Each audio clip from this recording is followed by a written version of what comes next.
श्री कृष्ण कहते हैं, हे अर्जुन, मैं किसी का भाग्य नहीं बनाता, हर कोई अपना भाग्य खुद बनाता है।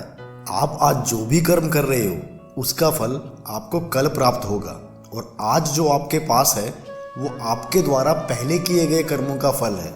मनुष्य नहीं, उसके कर्म अच्छे या बुरे होते हैं, और जैसे मनुष्य के कर्म होते हैं उसे वैसे ही फल की प्राप्ति होती है।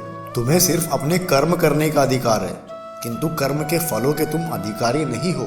तुम न तो खुद को अपने कर्मों के फलों का कारण मानो, और न ही कर्म न करने में कभी आसक्त हो जाओ। सही कर्म वह नहीं है जिसके परिणाम हमेशा सही हो, अपितु सही कर्म वह है जिसका उद्देश्य कभी गलत ना हो। संसार में कोई भी मनुष्य सर्वगुण संपन्न नहीं होता, इसलिए कुछ कमियों को नज़रअंदाज करके रिश्ते बनाए रखिए।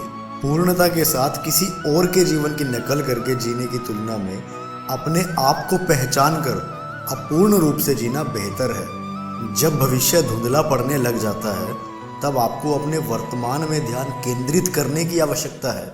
इसीलिए कहते हैं, कोशिश कर, हल निकलेगा, आज नहीं तो कल निकलेगा।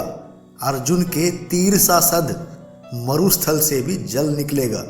जीवन की सबसे बड़ी गलती वह होती है जिस गलती से हम कुछ सीख नहीं पाते।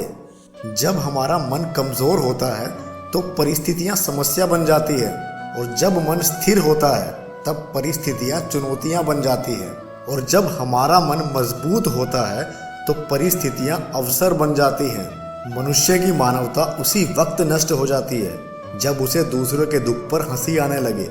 हे भारतवंशी, शरीर में रहने वाले का वध कभी भी नहीं किया जा सकता, अतः तुम्हें किसी भी जीव के लिए शोक करने की आवश्यकता नहीं है। समय यही सिखाता है कि जिंदगी कभी किसी का इंतज़ार नहीं करती और न ही कभी किसी के लिए रुक सकती है।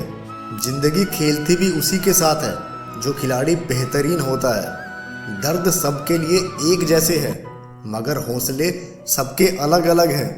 मनुष्य को अपने कर्मों के संभावित परिणामों से प्राप्त होने वाली विजय या पराजय, लाभ या हानि, प्रसन्नता या दुख इत्यादि के बारे में सोचकर चिंता से ग्रसित नहीं होना चाहिए। यदि आप अपनी गलतियों से कुछ सीखते हो तो गलतियां सीढ़ियां हैं, और अगर नहीं सीखते तो गलतियां सागर हैं। निर्णय आपका है, सीढ़ियों पर चढ़ना है या डूबना है। समस्या इतनी ताकतवर नहीं होती जितना कि हम उसे मान लेते हैं। कभी सुना है कि अंधेरे ने सुबह को होने ही नहीं दिया? जरूरी नहीं हर बार आपके शब्दों को सही समझा जाए, इसीलिए कभी कभी चुप रहना ही ज़्यादा बेहतर होता है। निंदा से घबराकर अपने लक्ष्य को कभी ना छोड़े, क्योंकि लक्ष्य मिलते ही निंदा करने वालों की राय बदल जाती है। आपकी हार और आपकी जीत आपकी सोच पर निर्भर करती है, इसीलिए मान लो तो हार ही होगी, और ठान लो तो जीत ही होगी। हरे कृष्णा।